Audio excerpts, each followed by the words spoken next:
I'm just checking with them live and then we'll be continuing with it. So good evening. Just give me a thumbs up if you can hear me and see me properly.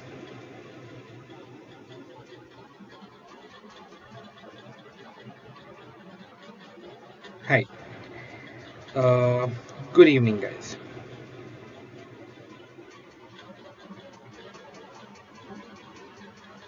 Right. So, hi. Good evening. Good to have you all. So, can I just get a thumbs up if you can hear me and see me properly, and we will quickly begin with our session. So, hi guys. Hi everyone. I welcome all of you guys. So good to have all of you here. Hi. Okay, good evening. Good evening. Let's begin with our first session, first question, and I want all of you to answer. Whoever is online, I welcome you. Matt for AIIMS, the Preet, One Last Chance, Jesus, all of you guys. I welcome all of you. And yeah, please, I just introduce by the time every student is joining us, I'll just introduce myself. Myself is Dr. Pawan. I teach surgery on Unacademy. I have been teaching this since last 4-5 months on Unacademy. And overall, I have been teaching since last 3 years. So these are the AIMS targeted courses which I have launched on Unacademy along with few others which I have already completed. So from tomorrow, as you see, my new course on GIT is going to get started. So if anybody is interested, you can just go on my page and you can have a look at these. All of these is fine. And if at all you wish to join any of you, you can use my promo code, that is drpawan-yt. Fair enough. Let us move on and let us begin with today's kind of session, right? So the first question is something which is based on personal protective equipment. So we all know that when you do the surgery, we use personal protective equipments. Now the question which is asking is, which of the following personal protective instrument is removed first? So which is the personal protective instrument which you remove first? Can you please tell me? So what do you think is the answer? So I want each one of you to answer. Okay, so Indrani, hi Indrani. So Indrani is saying it's A, Raghu is saying it's A, Akhil is saying it is C. What is the answer? Uh, right. Right. So Akhil is saying it's C. What's the answer, guys? Fair enough. So most of you are answering it correctly. I'll just wait for a couple of seconds so that students can answer. Well, the answer is in fact gloves. Okay. So yeah, the answer is gloves. So let us have a look at this. So we have kind of surgical. Whenever we do a surgery, we have to scrub and we have to come into an attire. So we basically do the hand hygiene first, and then we go and take up a gown, and then we have a mask and a respirator. Then we have a protective shield which goes in front of our face, and then we have the gloves. Okay, so this is the process of wearing everything. Okay, so starting from hand scrubbing till the gloves wearing, this is when you wear the personal protective instruments. And what is this called as? This is called as downing. Okay, so this is basically called as a downing. So downing of the kind of personal protective instrument, the sequences: first you do the hand washing, then the gown, then mask or a respirator, then the shield, and finally the gloves. So this is the process of downing. What is the process of doffing? What do you understand by the doffing? So doffing basically means getting rid of it, removing the personal protective equipment. Okay, so this is doffing. So what is the sequence of doffing of a personal protective instruments? First you get rid of your gloves, then you remove your kind of whatever the face shield you have worn, then you remove your gown, and finally in the last you remove your mask. Okay, so this is the process of downing and doffing. Uh, no, we don't wear mask first. See, understand what you do in surgery. In the practice, that is completely different. But what exactly is supposed to be done is this. Now, here, when they are wearing a mask, this means that they have a sterile mask. Here, what we basically use is an unsterile mask. But yes, I mean, this is basically an unsterile mask. Fair enough? Yeah. So this is properly the sequence which has to be followed. Okay, many times after you have wore all this, there is another step of before yeah, there is another step of hand washing between, but this is the basic protocol which is being followed. Fair enough. Now let us move on to the next question. uh, which of the following is not the component of Q SOFA score? Now what is this Q SOFA score? Now I've taken up only 4 MCQs, but all these are important MCQs which have already been asked in one way in one or the other AIMS exam. So it is basically a quick revision of a couple of MCQs, and I'll be discussing one of the very important topics for the AIMS on the fourth MCQ, that is the neck dissection. So yeah, what is the answer to this particular question, guys? So which of the following is not a component of a Q SOFA score? respiratory rate more than 22 per minute, systolic blood pressure more than 100 mmHg, and altered mental status and unequal dilated pupils. So what is the answer over here? Answer is in fact, okay. So here, what is the answer? The systolic blood pressure, it needs to be less than 100 mmHg. Okay, so answer is basically B. Okay, so systolic blood pressure needs to be less than 100 mmHg, not more than 100 mmHg. Okay, so what you did was you finally jumped to the undilated pupil. Okay, unequally dilated pupil. But please understand, this is a sign of altered mental status, so it can be present in the Q-SOFA score. It is a part of a kind of a GCS, because if the patient is kind of neurologically unfit, if at all these are the options, it is not a very good question, but if at all these are the options, you have to go in for the systolic blood pressure more than 100 mmHg, because systolic blood pressure it's not more than 100 mmHg, it actually needs to be less than 100 mmHg. I understand unequal dilated pupils, that is also not a kind of a thing which we include in the Q-SOFA score, but we do include GCS, and that is again a part of it. So this will be a combined finding. So it is not a foolproof question, but this was something which was asked, and the answer to this is basically it should not be more than 100 mm, if it should be less than 100 mm. If at all the option would have contained less than 100 mm of Hg, so then the answer would have been no doubt D. Okay, so it is a bit of a controversial question which has been recalled by the students. They said that the blood pressure was more than 100 and at the same time there was unequally dilated pupils. But there is some or the other recall bias in this particular question. So what we can do is we can just go through the Q-SOFA score. What is this Q-SOFA score? This is basically a score to know the outcome of a patient who is suffering from a sepsis. So this is basically a sepsis score, which is a Q-SOFA score. Now what are the components of this sepsis score? We have an altered mental status, we have tachypnea, and we have a hypotension. So altered mental status, that is GCS less than 15, then tachypnea, respiratory rate, that is more than 22, and hypotension, that is the systolic blood pressure less than 100 mm of Hg. These are the three components of Q-SOFA score, and if at all the value comes out to be 1 or 0 or 1, it is basically a normal kind of a prognosis or better prognosis. If at all the points are 2 or 3, it has a high risk of the poor outcome. So as simple as that. This was also asked in your PGI exam. So this is an important thing, Q-SOFA score. Okay, right. Now let us move on to the next thing. The next question which I wish to discuss with you is this. Now I want each one of you to answer. Whoever is there online, I want you to answer. Which of the following surgery for the intestinal obstruction, whenever you're doing a surgery for the intestinal obstruction, which part of the bowel should you visualize first? Now please understand, whenever you do a surgery for an intestinal obstruction, what do we call it as? We call it as an exploratory laparotomy. Okay, so yeah, first give me the answer. So whenever we do a surgery for an intestinal obstruction, what do we call it as? We call it as an exploratory laparotomy. Now why do you refer it to as exploratory laparotomy? Why do you call it as an exploratory laparotomy?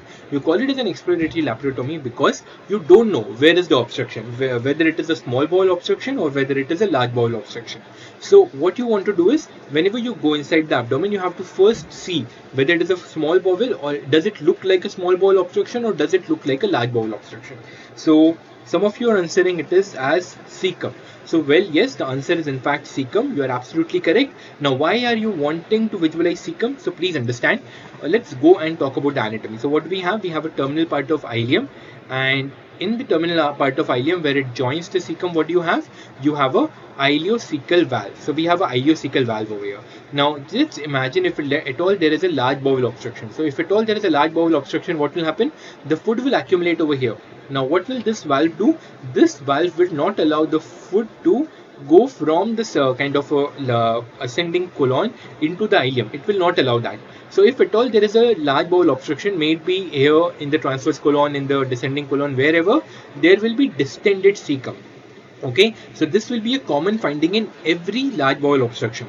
But let's say if there is a large bowel or a small bowel obstruction, so what will be the status of the cecum? It will be collapsed. So whenever you do an exploratory laparotomy, you first look at the cecum. Why? Because if the cecum is distended and it is kind of enlarged, it indicates that there is a large bowel obstruction. But if the cecum is collapsed, it indicates that it is a small bowel obstruction. It is supportive of that. Okay, so this is the basic thing whenever you do an exploratory laparotomy. Now moving on to another question. Which of the following structures is not removed in the radical neck dissection? So there is a radical neck dissection which we perform, and what I'm trying to ask you is, which of these structures is not removed in the radical neck dissection? What is the answer, guys? Can you please answer? So yeah, one last chance. Uh, Saptarshi, Meena Devi, all of you guys. Okay, so you guys are up with the answer. So you all have gone through the previous year papers very thoroughly, is it? Very good, guys. Very good. Such a good response. So, what is the answer to this particular question? No doubt, it is a sublingual salivary gland. Very good. Now, here we will be talking about in detail about the radical neck dissection and the modified radical neck dissection. Why? Because this is a very important topic for all the exams, and especially for the AIIMS. Last 2 to 3 years continuously they have been putting up a question on radical neck dissection and a modified radical neck dissection. Now, first and foremost, why do you want to do a radical neck dissection, or why do you want to do a neck dissection? Let's say if there is any head and neck malignancy, or let's say there is a thyroid malignancy, then to rule out any lymphatic metastasis, or if at all there is a lymph node enlargement, you have to go and do a neck dissection for the lymph nodes. Yes, you have to do that. So what happened? There was a kind of a surgeon by the name Criley, and he was the one who devised the radical neck dissection. Now, before going to the details of a radical and a modified radical neck dissection, let us quickly revise the levels of the lymph node. So these are the levels of the lymph node which I want you to revise. Now, what can happen? So we can have a lymph node over here. So I'll just introduce what exactly this is. This is a hyoid bone. This is anterior belly of digastric. This is posterior belly of digastric. This is superior belly of omohyoid. This is inferior belly of omohyoid. This is your sternocleidomastoid, and this is your trapezius muscle, trapezius. Okay. So this is basically the structures which you know. Now, if at all you have you have lymph node 1A and 1B. So what is 1A and 1B? 1A is basically submental lymph node, 1B is submandibular lymph node. So it is very simple. 1A is submental, 1B is submandibular. Fair enough. Now we have lymph node stations 2, 3 and 4, and these are not the number of lymph nodes. This is basically the lymph node station which we are talking about. Then we have the lymph node stations 2, 3 and 4. Where are these present? So these are present in the upper, middle and the lower jugular. Okay, so we have a upper, middle and the lower jugular. This comprises of the lymph node station 2, 3 and 4. Fair enough. Then we have the lymph node station 5. Where is this lymph node station 5? It is situated in the posterior triangle. Okay, so you have a lymph node station 5 in the posterior triangle. Then you have a lymph node station 6, that is in the central compartment. So in the central compartment you have a lymph node station 6, and then lymph node station 7, it is in the mediastinal compartment. So these are the stations of the lymph nodes which are present in the neck. Fair enough, everybody is thorough with this. Now let us talk about the neck dissection. So the first surgeon who had come up was Criley. So Criley in 1906, he came up with something which is called as a radical neck dissection. Now, what were the structures which were removed in the radical neck dissection by him? So he removed the lymph node stations 1 to 5. Okay, and along with this, he removed the submandibular salivary gland. And along with this, he also removed the tail of parotid salivary gland. So parotid, the tail of parotid was also removed by the Criley. So he removed lymph node stations 1 to 5, submandibular salivary gland and the tail of the parotid. Along with this, he removed the spinal accessory nerve, internal jugular vein and sternocleidomastoid muscle. So he basically removed all these structures. Lymph node stations 1 to 5, submandibular salivary gland, spinal accessory nerve, internal jugular vein and the sternocleidomastoid muscle. Okay, so this was done by Criley. That was a radical neck dissection. But because in this all these structures were removed, he removed the internal jugular vein, he removed the sternocleidomastoid. So there were many complications which were associated with radical neck dissection. So in order to improve the kind of patient outcome and to reduce the morbidity of this procedure, then there was a Boca who came up with a modified radical neck dissection. So he came up with a modified radical neck dissection.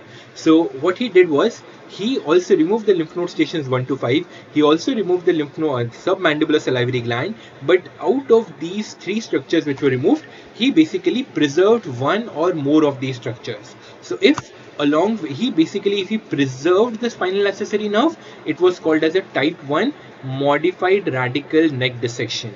If he preserved the spinal accessory nerve with the internal jugular vein, it was called as a type 2 modified radical neck dissection. And if he preserved the spinal accessory nerve, internal jugular vein and the sternocleidomastoid, it was called as a type 3 modified radical neck dissection. Okay, so I'll just quickly revise it. If he preserved the spinal accessory nerve, type 1. Spinal accessory nerve plus the internal jugular vein is preserved, type 2. Spinal accessory nerve, internal jugular vein and the sternocleidomastoid is preserved, type 3. Fair enough. Now sometimes what they do is they give you that what is the functional neck dissection. They ask you what is a functional neck dissection. So what is a functional neck dissection? Functional neck dissection is something which is same as the type 3 neck dissection. Please don't get kind of confused with this. Functional neck dissection, it is exactly the same as the type 3 neck dissection, modified radical neck dissection. Now there is also concept of something which is called as a selective neck dissection. So can anybody tell me what are the lymph nodes which are removed in the supraomohyoid neck dissection? So sometimes in the question they might give you the SOND, okay? So what are the kind of lymph nodes which are removed in the lymph node stations which are removed in the supraomohyoid neck dissection? So whoever is watching, please do comment on the comment box and tell me what are the lymph node stations which we remove in the patients with modified radical in the supraomohyoid neck dissection. Okay, so this is what is called as a selective neck dissection. So MAT for AIIMS, it is saying 2, 3, 4. Do you guys agree with whoever it is, he or she? Do you agree with it? So please understand 1, 2, 3, 4, 1, 2, 3, 4, 1, 2, 3. Very good. So finally, Suman has answered it correctly. Yes, we removed in the supraomohyoid, we removed lymph node stations 1, 2, 3. What you guys are answering me 1, 2, 3, 4, that is the answer for an extended supraomohyoid neck dissection. Okay, so what are the lymph nodes removed in this extended supraomohyoid neck dissection? It is lymph node station from 1 to 4.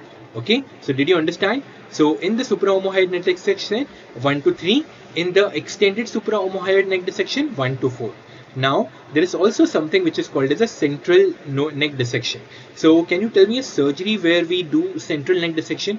Do you remember any surgery where we go for a central neck dissection? Anybody? Anybody can recall this? So Divya Bharti or Suman or Meena Devi, anybody? And you can you revolve? Yes, central is 6. That is completely fine, Suman. But I want the name of the surgery where you do central neck dissection no matter what. So yes, oral cancers we may do it, but I want one surgery in which you definitely do this. Carcinoma tongue. Okay. Well, I'll give you a hint. It is not related to the oral malignancy. Well, have you ever heard about, okay, what is the treatment option for a medullary carcinoma of thyroid? What is the treatment option for medullary carcinoma of thyroid? Okay, so in the medullary carcinoma of thyroid, what you do a total thyroidectomy, and along with this you do a mandatory central neck dissection. Do you recollect? So in the medullary carcinoma of thyroid, after removing the thyroid gland, you go for a mandatory central neck dissection, and this is the same as this central neck. So in this, what you remove with the lymph node station 6. Okay, so did you get it, guys? Right? Okay, now I just want to ask you a couple of more things. What I want to ask you is, what have you ever heard about this Trousier's sign? Obviously you must have heard about this Trousier's sign. Okay, so what is this Trousier's sign? Can anybody tell me what is this Trousier's sign? Right, what is this Trousier's sign? So this is a sign which is associated with intra-abdominal malignancies, most commonly associated with the gastric carcinoma. And what exactly it is? It is left supraclavicular lymph node enlargement. Yes, yeah, left supraclavicular lymph node enlargement occurring in patients with gastric malignancies most commonly. Now in this, what do we have? We have a lymph node which is enlarged. It is called as a Virchow node. Virchow's node. Now I just want you to ask, you this Virchow node, this is which lymph node station? Okay, so what is the lymph node station of this Virchow node? Can you please tell me what is the lymph node station of this Virchow node? Yeah, what is the lymph node station of this Virchow node? Out of lymph node stations 1 to 6, what is the lymph node station of this Virchow node? 7. Okay, well, no, I don't. Yeah, very good, very good. So Satish has answered it correctly, and Divya Bharti has also answered it correctly. It is lymph node station 4. Now where it is situated actually between the two heads of the sternocleidomastoid. Okay, so this is what is a Trousier's sign, and in this, what do we have? We have a Virchow node, that is a station 4 lymph node. Fair enough. So this is about the kind of neck dissection we are talking about. Okay, and another thing, because you guys have answered so nicely, I just want to yeah, very good, lower jugular. I want to ask you, what is the sentinel node of thyroid? So I've already told you what is the sentinel node of thyroid. It is basically lymph node station 6, right? Now I want to know the name of this lymph node station 6. Can you please tell me the name of this lymph node station 6? What is the name of this lymph node station 6? What is the name of that? Yes, very good. But what's the name? It is called as a Delphian node. Okay, so what is it called as? Pretracheal. Yeah, very good, Divya Bharti. It is called as a Delphian node. Okay, so it is Delphian node. So there are two named nodes which are associated with this. This is a Delphian node and this is a Virchow node. Okay, so yeah, this is all about it. Now, yeah, this is all about, right. Lastly, let's talk about the complications. So what are the complications which can occur with this? So if I ask you which is the most common nerve injured whenever you do a neck dissection or a radical neck dissection, what is the most common nerve injured? Can you please tell me what is the most common nerve injured in the neck dissection, radical neck dissection, whatever? So it is marginal mandibular nerve. Okay, so what is it? It is marginal mandibular nerve. Okay, so what is this marginal mandibular nerve? So if at all this is injured, what will happen? There will be drooling of saliva from the mouth. Okay, so there is a marginal mandibular, no, not recurrent laryngeal nerve. Why recurrent laryngeal nerve? No, guys, please understand. What you are trying to say, I think, is what is the most common nerve injured in the kind of in the thyroid surgery. But even in the thyroid surgery, the most common nerve injured is not the recurrent laryngeal nerve. It is external branch of the superior laryngeal nerve, first and foremost. And if at all you talk about the neck dissection, the most common nerve injured is marginal mandibular nerve, and because of this, what you have a drooling of the saliva. Right. So yes, that was Priyanka. Even in the thyroid surgery, it is not the recurrent laryngeal nerve. It is the external branch of the superior laryngeal nerve. Some of the guidebooks might have given it wrongly. It is a direct line from Love and Bailey. Please understand. It is an external branch of the superior laryngeal nerve. Now, let's spinal accessory nerve. Yes, that can also be injured, but that is not the most common. If at all the spinal accessory nerve is injured, what will the patient suffer from? Patient will suffer from something which is called as a shoulder dystocia. Shoulder dystocia. Okay, and there is carotid artery blowout. Now this carotid artery blowout, this used to happen with radical neck dissection. Okay, it doesn't happen nowadays. It used to happen with radical neck dissection. And what exactly is this? If at all you do a radical neck dissection, what you will remove the sternocleidomastoid and everything, and the kind of a carotid artery, it will lie just below your skin. And if at all due to some reason the overlying skin also gets necrosed, then the carotid artery will be exposed to the external atmosphere, and over a period of time it can rupture on itself spontaneously and patient might die of exsanguination. So this was the most dreaded complication with a radical neck dissection.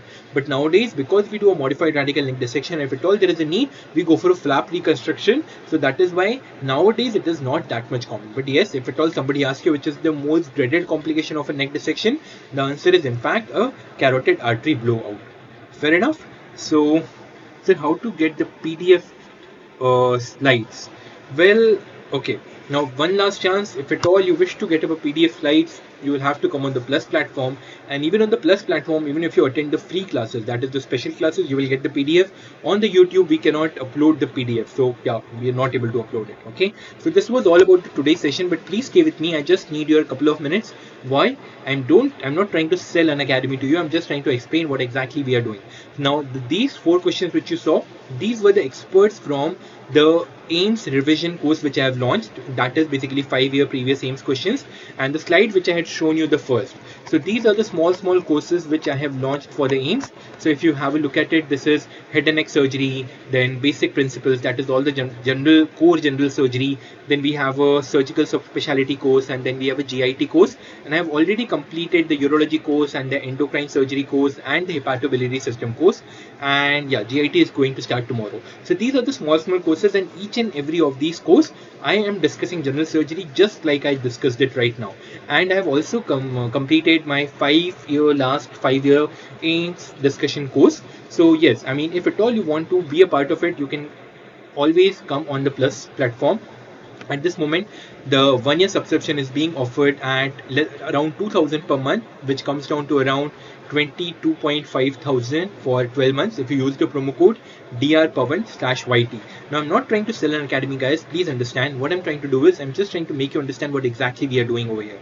So if at all you take a 1-year subscription, you will not just have an access to my videos or a particular course or a particular video. You will have unlimited access to all the courses on the platform by all the educators. And there are multiple courses which we have launched. There are individual courses. There is a batch course, that is a foundation course. So just go onto the web page. I mean, you can just see a link in the description box. You can go on my page and you can have a look at it, and you can have a look. You can browse through all the courses. If at all you wish to be a part of it, please do join us on the Plus platform. It is indeed always indeed a pleasure to interact with you guys, and I hope to see you on the Plus platform. But even if you don't, that's completely fine. We will be continuing our kind of free thing on the YouTube and the special classes. You can join us there, and all the best, guys. But it will be indeed a pleasure. It will be an honor if at all you can come and join us on the Plus platform. You will definitely get benefited. We will make sure that you benefited. But just have a look at it. If you feel that it might be support to you, please do come and at least try it out. Okay, so that's all. If you have any doubts regarding today's class, regarding surgery, regarding reading, anything, I'm still here. You can ask me anything if you want. And kind of getting back to you one last chance, the PDF of the slides which I've just shown might not be available because we cannot upload it on the YouTube. But yeah, all the other courses on the Plus platform and the special classes, the PDFs are available. Okay, anything else, guys? If you wish to ask me anything else. Yeah, one last chance. It's completely fine. No need to. Completely fine, guys. I really don't understand why do you retract the message. It's completely fine. You should be free. I mean, you can ask anything if you want. Okay. Ultimate aim is to help you guys. But in order to make the platform sustainable, we have to limit the things which we share on the free platform. Okay. In order to keep the platform sustainable, and we are definitely trying our best to provide the value and information to you. So if at all you believe in us, if at all you trust us, please do come and try the Plus platform, and if at all you're convinced, please do join it up. Okay, so I'm just waiting a couple of minutes for any of the doubts. If you have, do ask me, otherwise I'll be signing off. Important topics for me in sir. Okay, so I cannot give you a list. Actually, there is no such thing as in most important topics. There are some high-yielding topics, no doubt. And with this, if I am able to tell you, in the month of April, I will be conducting a course which will include the most important topics of general surgery. So it will be a 20-hour course. Okay, just a minute, guys. So it will be a 20-hour course. And in this 20 years, I will be discussing all the major important topics of general surgery. If at all you are asking for a list, I don't have a list at this moment, but yeah, I'll try to compile it and give it to you. But see, understand one thing. Nobody needs to tell you about the most important topics. So whenever you open up a chapter, for example, head and neck surgery, even if you don't read in detail about the commando operation, that's completely fine. But if you don't read the classification system of the high risk, low risk of malignancies, then if you don't read the TNM staging of the head and neck malignancies, if you don't read about the neck dissection, this is foolishness. So even if when you open up a chapter, even you will be able to point out, okay, so this is an important topic, this is not an important topic. Are you understanding my point? So nobody else needs to give it to you. I will try to compile it, but there is nothing as called as a magic topics. Okay, nobody knows from where the questions might come, but what is important is a holistic revision of a particular subject. That is something which is important. If you forget or if you don't read some topics, that's completely fine. It's completely fine. It's acceptable. But around 80% of the paper will be from the most commonly asked topics which have been asked in one way or the other in the last 10 years in that particular exam or some or the other exam. So I hope I adequately answered your question, and if at all you want to if you want me to walk you through it, so I have planned that. So in around 20 years in the month of April, 2 hours each session, so 10 sessions, I will be covering many important topics, close to 200-300 most important topics in general surgery will be covered in these 220 years. Okay, so if at all you wish, you can definitely come and join. At least a 1-month subscription in the month of April, just before your AIIMS, might be beneficial for you. Fair enough? Right. So thank you so much for guys. If it